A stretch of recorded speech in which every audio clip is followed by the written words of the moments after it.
कालच्या छानशा सेलिब्रेशन नंतर आज तो दिवस उगवला ज्या दिवशी आम्हाला निघायचं होतं पुन्हा एकदा नगरला. जाण्याआधी एका ठिकाणी थांबलो होतो आणि काल सेलिब्रेशन जरी आईन तात्यांच्या नावाचं म्हणजे अॅनिव्हर्सरी जरी त्यांची असली तरी गिफ्ट मात्र या दोघांनाच मिळालं. आईने हे 2 ब्लँकेट घेतले होते जे मुलांना प्रचंड आवडले होते. तुम्ही पाहू शकता गाडी सुद्धा त्यांनी त्यांच्या जवळच ठेवले होते. मध्येच थांबलो होतो कारण आई सकाळी लवकरच रानात आल्या होत्या. कांदे लावायला जातात, त्यांनाही घरी बसवतच नाही अजिबात. नको म्हटलं तरी ऐकत नाहीत, जातातच कांदे लावायला.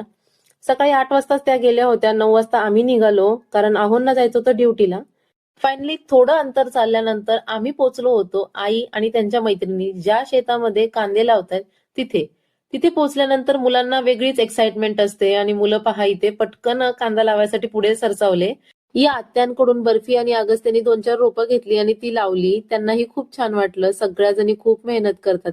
म्हणजे इतकं हे कांदा लावून अक्षरशः पाठण भरून येते. रात्री त्यांना इतकं थकून जायला होतं पण तरी सुद्धा दुसऱ्या दिवशी पुन्हा घरातली सगळी कामं आवरून जोमाने हा कांदा लावायला येतात. का तर ह्या महिन्यांमध्ये ह्या सीझन मध्येच भरपूर पैसा होतो. या सगळ्यांसाठीच मी काल बनवलेला माझ्या हाताने बनवलेला केक घेऊन आले होते सगळ्यांना खाण्यासाठी. आणि केक तिथे आईंच्या पिशवीमध्ये ठेवला आणि त्यानंतर इथे पहा सगळ्याजणी इथे खूप छान रांगेवार कांदा लावत होते. त्यांनाही रील शूट करायची होती, त्यांच्यासोबतही एक रील शूट केली. अगस्त्य बर्फी पुन्हा एकदा तिथे गेले, त्यांनीही खूप एन्जॉय केलं. ते म्हणतात ना, अपनी मेहनत के बल पर हम अपनी प्रतिभा दिखा देंगे, भले ही कोई मंच ना दे हमको, हम मंच अपना बना लेंगे.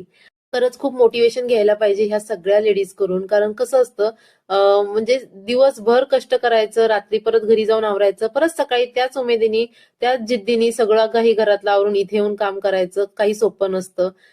एक गोष्ट खरं सांगू का, या सगळ्या जणी माझ्या आयुष्यात आहेत ना, या गोष्टीचं मला जरा जास्तच कौतुक आहे. आई आणि त्यांच्या मैत्रिणींसोबत ही सकाळ खूप छान गेली. जाता जाता हे हॅपी हॅपी बिस्किट खाल्लं कारण भूक लागली होती.